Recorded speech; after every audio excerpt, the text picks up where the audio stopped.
Pemirsa, serangkaian hari jadi ke-39, perusahaan daerah air minum PDAM Tirta Mangutama Badung menggelar beragam kegiatan.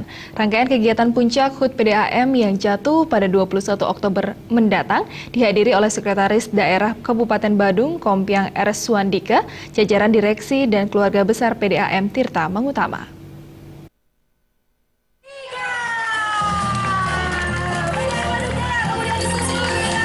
Dewan Pengawas PDAM Tirta Mangutama Badung, Kompiang R. Suandika mengatakan, di tengah tingginya kebutuhan air bersih di Kabupaten Badung, pihaknya berkomitmen akan selalu meningkatkan kualitas pelayanan. Hal ini sejalan dengan tema yang diangkat, yakni dengan semangat HUT ke-39 PDAM Tirta Mangutama, kita wujudkan nilai-nilai perusahaan menuju pelayanan prima. Arah dalam perayaan HUT PDAM kali ini adalah bagaimana PDAM bisa meningkatkan pelayanan air bersih bagi masyarakat, khususnya di Kabupaten Badung, dan memperluas layanan air bersih bagi masyarakat yang belum tersentuh selama ini. Pemerintah Kabupaten Badung juga akan berupaya memperbaiki instalasi jaringan yang rusak akibat termakan usia. Upaya memberikan layanan prima ini telah diwujudkan dengan membangun jaringan instalasi baru untuk wilayah Kuta dan Kuta Selatan. Bagaimana kita bisa meningkatkan pelayanan air bersih kepada pelanggan, kemudian kedua memperluas layanan kepada masyarakat yang belum tersentuh selama ini, dan yang ketiga adalah bisa meminimais tingkat kebocoran air bersih yang selama ini masih terpantau terdeteksi di beberapa titik.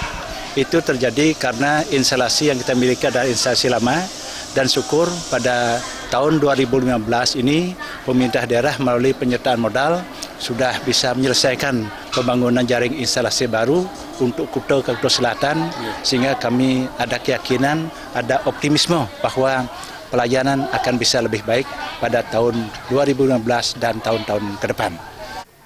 Sementara Dirut PDAM Tirta Mangutama Badung, Imade Subargayasa mengungkapkan, selain menggunakan air baku melalui kerjasama antar daerah seperti Denpasar, Badung, Gianyar, dan Tabanan, Sarbagita diharapkan pemenuhan kebutuhan air dapat terpenuhi.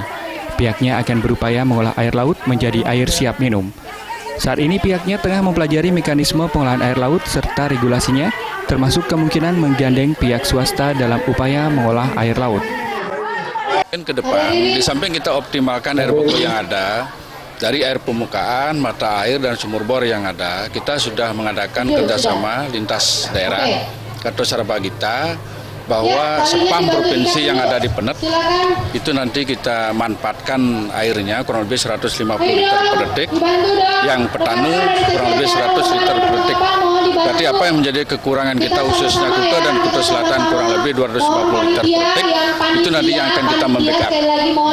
Mudah-mudahan apa yang disampaikan Pak Sekda tadi, dengan selesainya jaringan di akhir tahun 2015, air baku sudah kita bisa siapkan, optimalkan. Kami yakin dan optimis 2016 akan ada jam tambahan layanan untuk PDAM. Perayaan jelang puncak HUT PDAM Tirta Mangutama Badung juga dimeriahkan senam bersama yang dipimpin oleh instruktur aerobik dan dilanjutkan dengan pelaksanaan berbagai lomba menarik. Terima je.